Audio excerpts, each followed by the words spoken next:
যোগজীকরণ নামটা আসছে সামেশন বা যোগ থেকে আর কি।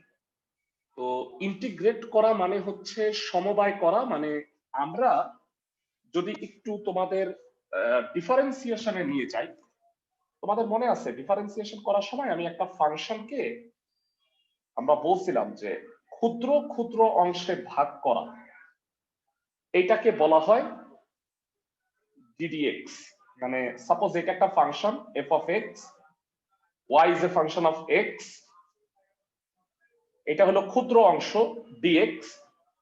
বেসিক্যালি আমরা যখন একটা ফাংশনকে ddx করি তখন একটা বৃহৎ ফাংশনকে এর ক্ষুদ্র একটা অংশ নেই। সাপোজ ধরো এইটা একটা function f of x, suppose এটা x1 এটা x2, এর ক্ষুদ্র একটা অংশ হচ্ছে dx। তো ddx of f of x এইটাকে আমরা সাধারণত f প্রাইম x দ্বারা ডিনোট করি। সবাইকে আমার কথা শুনতেছো ক্লাসের সবাই? এরা সবাই কি সাউন্ড ঠিক মতো শুনতেছো? জি স্যার। জি স্যার। ওকে। তো ভেরা আমি যখন যেহেতু ডিফারেন্সিয়েশনের আলোচনাটা কমপ্লিট করি নাই, এই কারণে একটু সংক্ষেপে আমি ইন্টিগ্রেশনের আলোচনাটা সারতেছি। পরবর্তীতে শিডিউল ব্যাচে কিন্তু আমরা আবার ইন্টিগ্রেশন যখন স্টার্ট করব ডিফারেন্সিয়েশন শেষ করে, আই থিংক তোমরা তখন একটু ভালো বেটার বুঝতে পারবে। তো আমি সহজে একটু বুঝাই।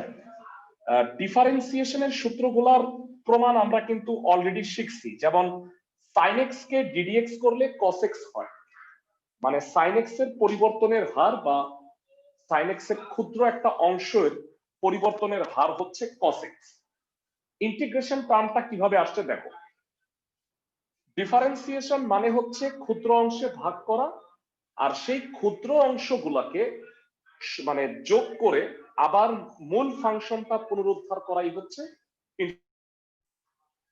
আমি যদি তোমাকে একটু ম্যাথমেটিক্যালি বলি, এই dx টা ডানে চলে যাবে, মানে যখন আমি ডিফারেন্সিয়েশন করতাম dx দ্বারা ভাগ করতাম, এবার dx দ্বারা করব গুণ,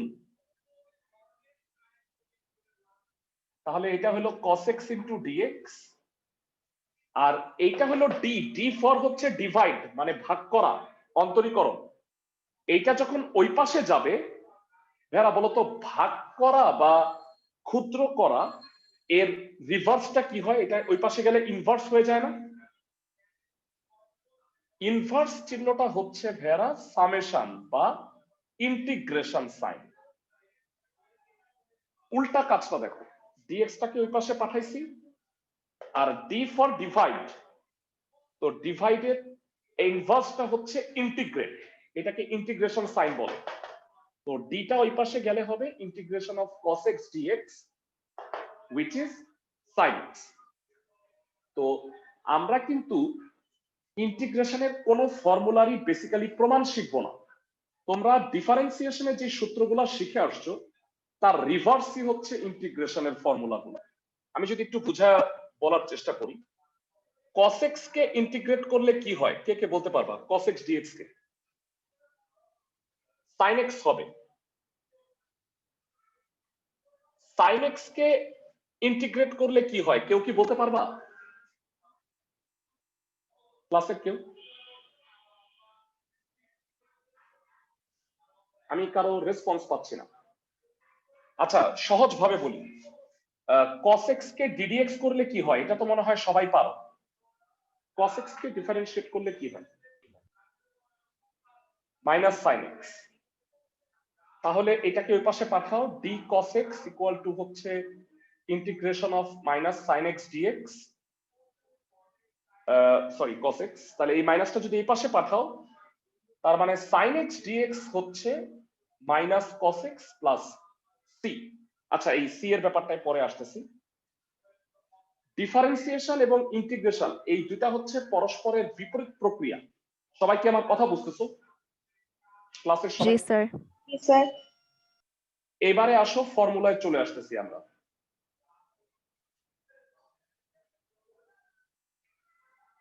এই ফর্মুলা শিটটা তোমাদের গ্রুপে আমি শেয়ার করে দিব।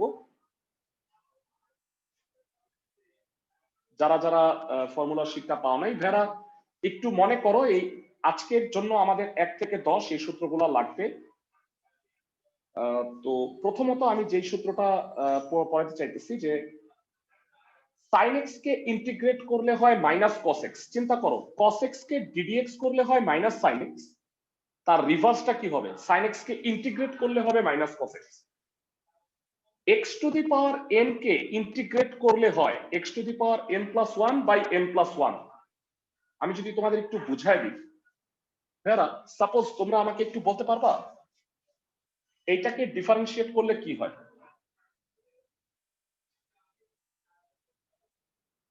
এইটাকে ddx করো, 1 বাই n প্লাস 1 টা কনস্ট্যান্ট বাইরে আসলো, x to the power n plus 1 K differentiate করলে কি হয়? কে কে বলতে পারবা?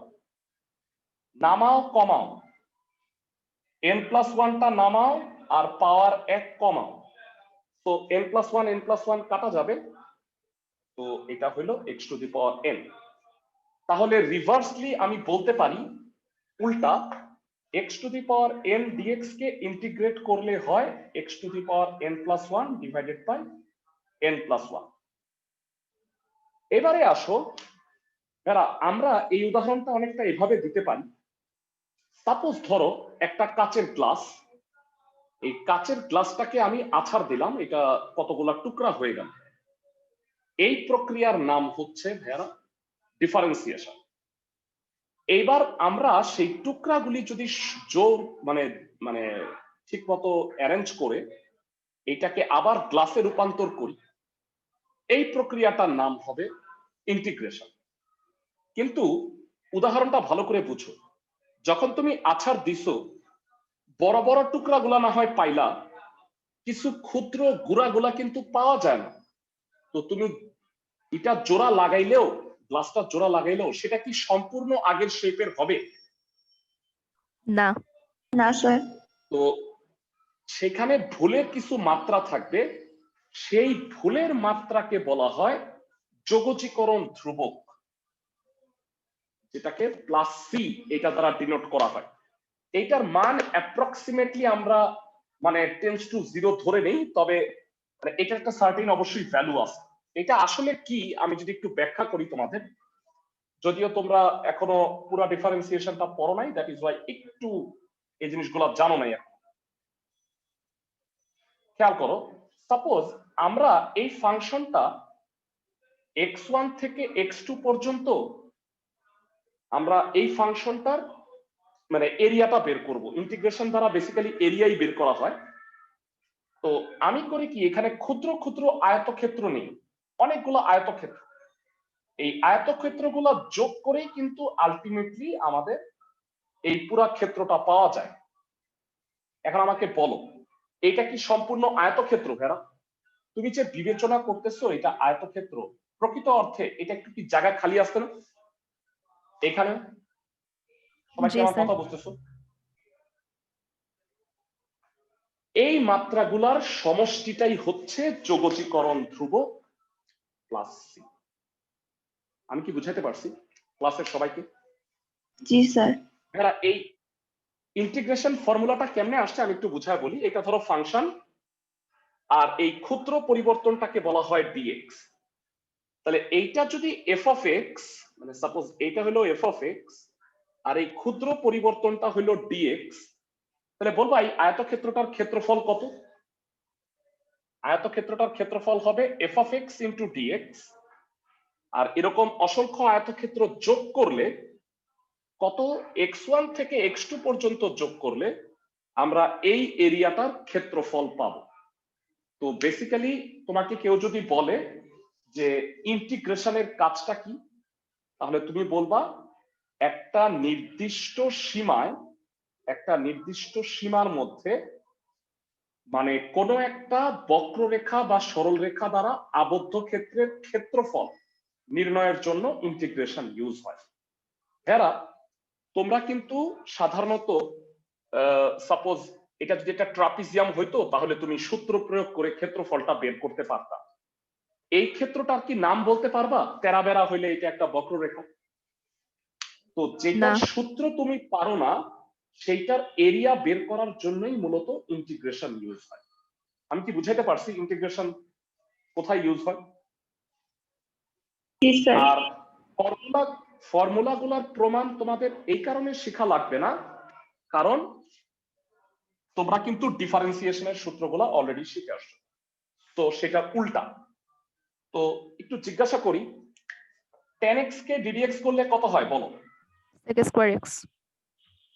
sec square x। তাহলে আজকে থেকে জানবা যে sec স্কয়ার x কে ইন্টিগ্রেট করলে এর সাথে কিন্তু dx গুণ হবে। মনে রাখবা ডিফারেন্সিয়েশনের সময় dx ভাগ হইতো, ইন্টিগ্রেশনের সময় গুণ হবে। তো sec স্কয়ার x কে ইন্টিগ্রেশন করলে 10x হবে, তার সাথে একটা যোগজীকরণ ধ্রুবক প্লাস c, এটা সব সময় হবে। সবাই কি আমার কথা বুঝছো? মানে অলওয়েজ প্লাস c হবে। উল্টা কথাগুলো জিজ্ঞাসা করি, cosec x কে ddx করলে কত হয় বলো দেখি? Minus cosec x into cot x। Minus cosec x cot x, very good. তো এই cosec x cot x কে ইন্টিগ্রেশন করলে হবে minus cosec x। I hope আমি বুঝাতে পারছি। ভেরা, তোমাদের এই টাইমিংটা সোমবার বুধবার এই টাইমে পড়াবো। মানে বুধবার কিন্তু এই ক্লাসটা হবে না, আমি ঢাকার বাইরে থাকবো। নেক্সট উইক থেকে তোমাদের কিন্তু এই টাইমে ইন্টিগ্রেশন গুলাই করাইতে থাকবে। সবাই কি আমার কথা বুঝছো? শিডিউল ব্যাচের বাইরে। আর এমনিতে পরবর্তীতে কিন্তু ব্যাচে আমি ইন্টিগ্রেশন লাস্টে করাবো। ফাইন, সো আমরা সূত্রগুলো আলোচনা করে ফেলছি, এক নজর ফর্মুলাগুলো দেখো, ম্যাথে চলে যাব আমরা। ভেরা, এই সূত্রটা একটা, এখানে তো টোটাল 21টা সূত্র আছে, 22 নাম্বার আমি একটা সূত্র দিচ্ছি। শুধুমাত্র dx কে ইন্টিগ্রেশন করলে কি হয় কেউ বলতে পারবা?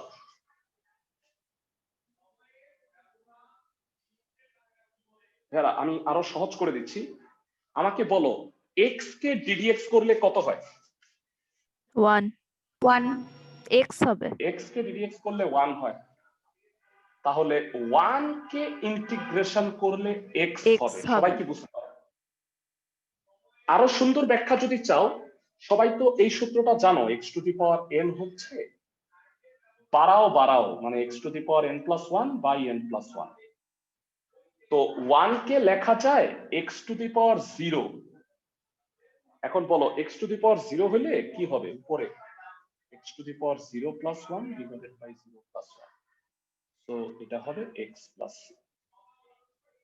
আমি কি বুঝাতে পারছি ক্লাসের সবাইকে? জি স্যার। ফাইন, তো ফর্মুলাগুলো এক নজর একটু দেখে নাও, এবারে অঙ্কে চলে যাই। তোমাদের এই যে কেতাবউদ্দিন স্যারের বই থেকে এই ম্যাথটা করাবো, যেহেতু তোমাদের বইয়ে মানে ন্যাশনাল আইডিয়ালে কেতাবউদ্দিনই ফলো করতেছে। 1 থেকে 10 এই সূত্রগুলো আমার আপাতত লাগবে, একটু দেখে নাও এক নজর। cosec x cot x করলে minus cosec x, sec x tan x কে করলে হচ্ছে sec x, cosec square x কে করলে হবে minus cot x, e two the power x K integrate করলে e two the power x হয়, e two the power mx কে করলে, যা মনে আছে e two the power mx K ddx করলে n গুণ হইতো, এখানে ভাগ হবে। সবাই কি আমার কথা বুঝছো? ইন্টিগ্রেশন পুরোটাই ডিফারেন্সিয়েশনের উল্টা, যেখানে গুণ হইতো এখানে ভাগ হয়। ln x কে ddx করলে 1/x হইতো, তাহলে 1/x কে ইন্টিগ্রেট করলে ln x হবে। সবাই কি বুঝাতে পারতেছে? জি স্যার।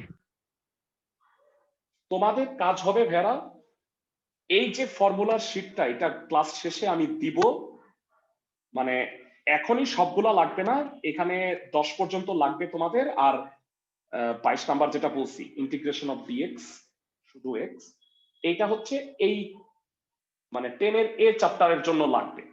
নেক্সট ক্লাসের আগে ফর্মুলাগুলো অবশ্যই মুখস্থ রাখবা, কারণ এখানে ফর্মুলা পারলেই ম্যাথ পারা যাবে। তো এবারে আসো বইয়ের অনুশীলনীতে যাই। 10 এর এ ভেরা, যথারীতি ইন্টিগ্রেশনেও কিন্তু ডিফারেন্সিয়েশনের মতো যোগ বা বিয়োগ হইলে আলাদা আলাদা করে স্প্লিট করে লেখা যায়। তো প্রথমত আমি যে ম্যাথটা আসতেছি সেটা 1 এর এ নাম্বার, 1 বাই এক্স ব্র্যাকেটে x plus 1 by x into dx, এটাকে ইন্টিগ্রেশন করতে বলছে। তো আসো ইন্টিগ্রেশন কিভাবে করে একটু দেখি, আস্তে আস্তে তোমরা ইউজ টু হয়ে যাবা এটাতে। একের এ